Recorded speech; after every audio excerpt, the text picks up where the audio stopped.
जो आखिरी स्पीकर हैं वो हमारे कौमी सदर साहब हैं, जिनका सदारती खुतबा होना है। उससे पहले सिर्फ 5 मिनट के लिए मैं अपनी पार्टी के राष्ट्रीय महासचिव नाजिम इलाही साहब से दरख्वास्त करूंगा कि आप आएँ और हमारे बीच अपनी बात रखें। नाजिम इलाही साहब 2003 से परचम पार्टी के मेंबर रहे हैं।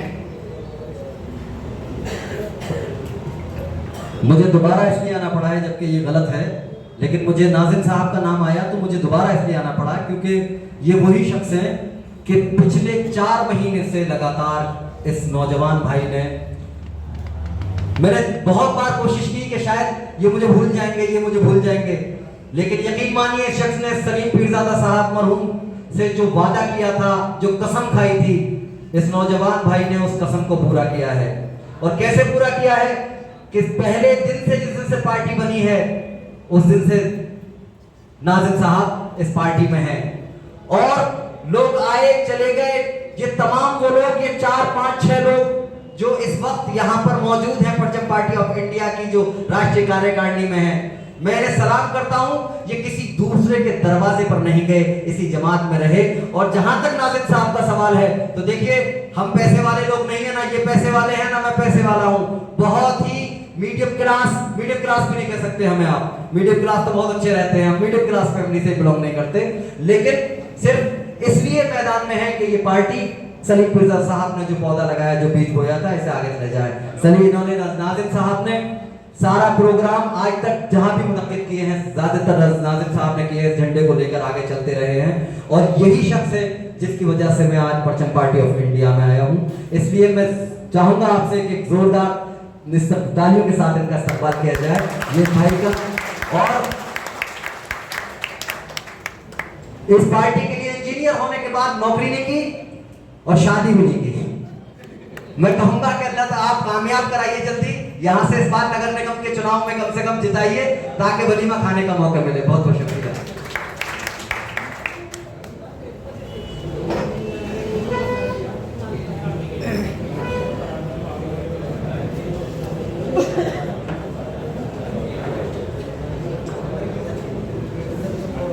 कुछ ज़्यादा बाबर साहब ने मेरे बारे में तारुफ करा दिया। खैर मैं इस लायक नहीं था। ये नाचीज़ सिर्फ अपनी काविशें करता है। औज़ु बिल्लाहि मिनश शैतानिर रजीम, बिस्मिल्लाहिर रहमानिर रहीम, नहमदुहु व नसल्ली अला रसूलिहिल करीम, अम्मा बाद। शह नशीन पर तशरीफ़ फरमा परचम पार्टी ऑफ इंडिया के कौमी सदर आली जनाब प्रोफेसर अली अमीर साहब हमारी दावत पे तशरीफ़ लाए। फिरोज़ाबाद से मजदूर लीडर, जुझारू कार्यकर्ता जनाब रामदास मानव जी, परचम पार्टी ऑफ इंडिया के नवमुंतखब सूबाई सदर कुंवर एहतशाम अली बाबर साहब, राष्ट्रीय कार्यकारिणी के सदस्य साबिर बेग साहब, कुंवर लियाकत अली साहब, जनाब उस्मान पीरजादा साहब और मेरे हमेशा के ये साथी, जिनके लिए बहुत लम्ही तमहीद की ज़रूरत नहीं है, बस ये समझ लें कि जहाँ नाजिम है वहाँ तनवीर है। खिरत की रहनुमाई ने कहीं का भी नहीं छोड़ा, खिरत की रहनुमाई ने कहीं का भी नहीं छोड़ा। जुनू को रहनुमा करते तो नक्शा दूसरा होता, जुनू को रहनुमा करते तो नक्शा दूसरा होता। अजीजान गिरामी, मेरे खवायरान मिल्लत और दूर दराज से तशरीफ लाए मुअज़्ज़िज़ हज़रात, आज जिस शख्सियत पर बात करने के लिए हम यहाँ इकट्ठा हुए हैं, उसके आगे ये जो लफ्ज़ मोहसिने मिल्लत लगा हुआ है, ऐसा लगता है कि ये लफ्ज़ ही मोहसिने मिल्लत उन्हीं के लिए बना था।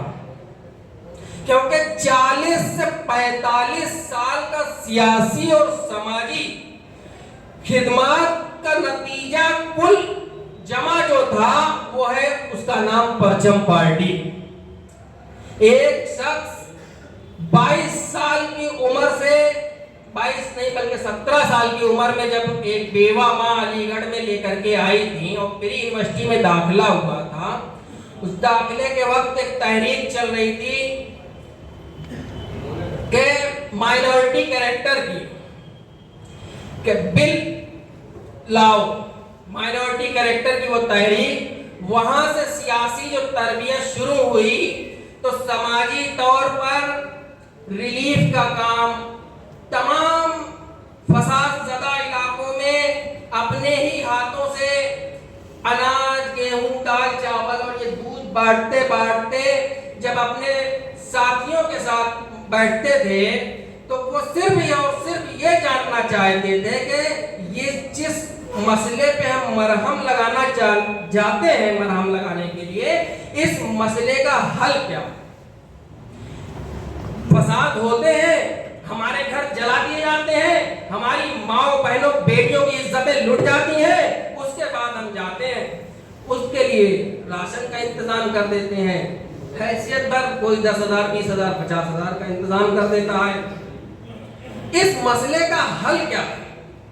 तो उस वक्त जो टीम थी उसने इस फैसले पर गौर किया कि इसका सिर्फ और सिर्फ हल वो है जिसको न सिर्फ अलीगढ़ बल्कि हिंदुस्तान ने छुपा कर रखा है, वो है सर सैयद के सियासी नजरिए पर सियासी तहरीक।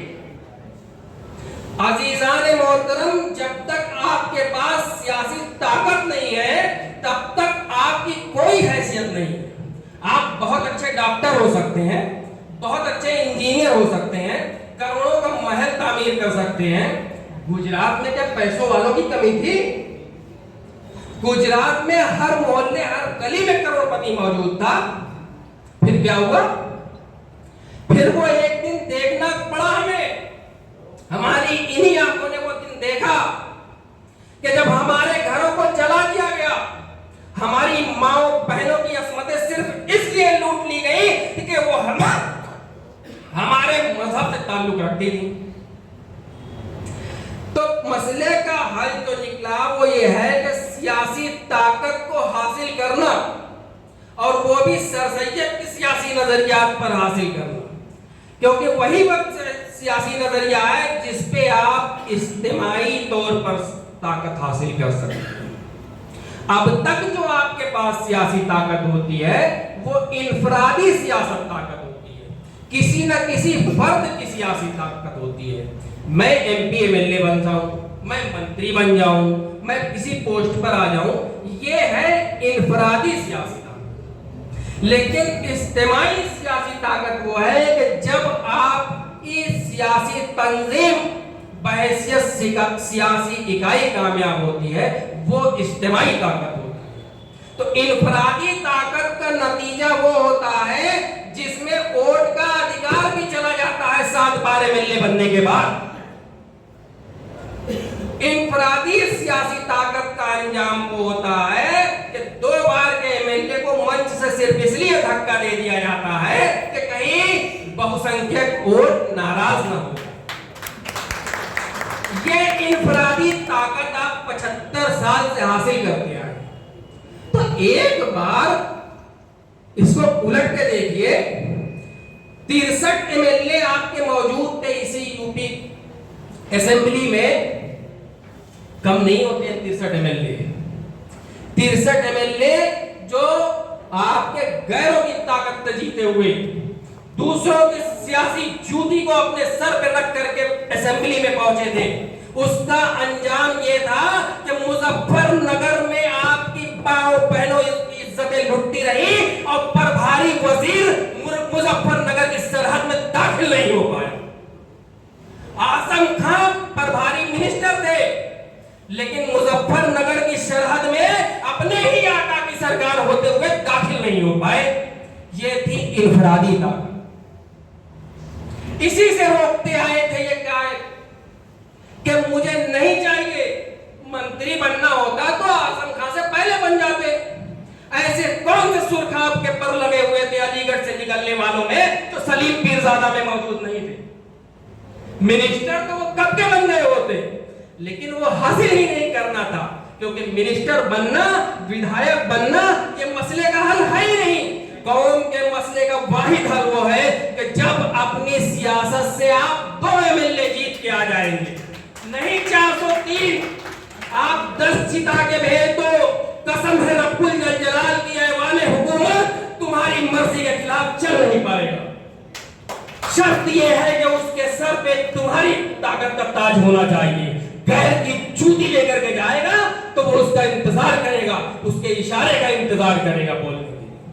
गैर की जूती और गैर के पट्टे को गले में डाल करके कभी भी जो है बगावत नहीं की जा सकती है। आप इस बात को तस्लीम करें। अजीजान मोहतरम, वक्त कम है, खाना भी साथ में खाना है, बस इसलिए मैं चीज को आपके सामने रखना चाहता था। अक्सर ये लोग सलीम पीरजादा के नाम पे लोग आते हैं और यही कहते हैं बहुत अच्छे स्पीकर थे, बहुत अच्छे बोलने वाले थे, तकरीर करते थे तो मुशायरा लुट जाता था, मजमा लुट जाता था। ये वो चीजें हैं जो सलीम पीरजादा की अहमियत को कम कर देती है। ये वाहिद वो जुमला है जो उनकी अहमियत को कम कर देता है। अजीजान मोहतरम, सलीम पीरजादा वो नाम है जिसने 47 के बाद सर सैयद के सियासी मिशन पर से धूल हटाई है और अवाम के सामने सियासी तहरीक को पेश किया है। सलीम पीरजादा माने सिर्फ ये नहीं था कि एक ओरेटर बन जाया, तकरीर आपको क्या कहते हैं मुशायरा सुना दिया, हो गया, आपने तालियां बजा दी और चले गए। एक सोच का नाम था सलीम पीरजादा। सलीम पीरजादा माने तेज, सलीम पीरजादा माने जलाल, सलीम पीरजादा माने कुर्बानी, सलीम पीरजादा माने तिलमिलाहट, सलीम पीरजादा माने ऊंचाई, सलीम पीरजादा माने गहराई।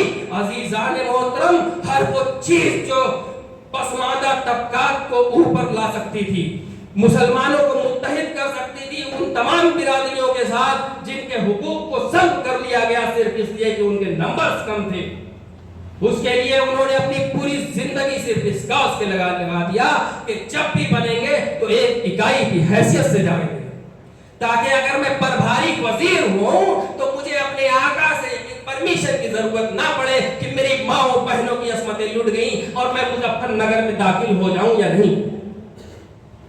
इस चीज का नाम था सलीम पीरजादा। अजीजान मोहतरम, वक्त कम है, कौमी सदर साहब का खुतबा होना है, बस इस बात को मैं वाज़ेह कर देना चाहता हूं आप तमाम हजरात के साथ कि अजीजान मोहतरम, सलीम पीरजादा का जो असल खिराज अकीदत है वो ये है, इसलिए कि सलीम पीरजादा की जिंदगी का कुल जमा, कुल असासा वो परचम पार्टी है।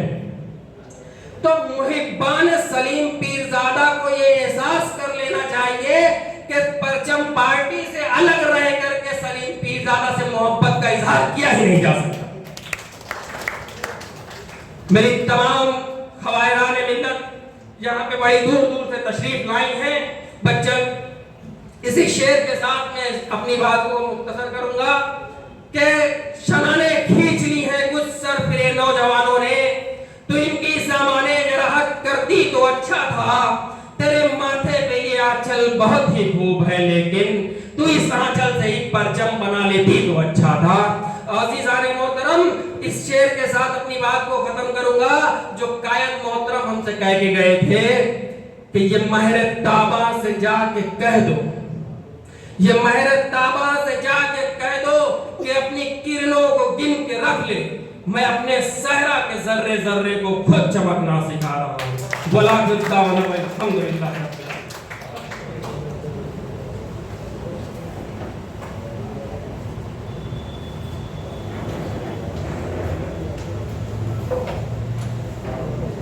ये गली भी इस गुलिस्ताने फिजा मंजर में थी, ऐसी चिंगारी भी यारब अपनी खासतर में थी। 12 दिसंबर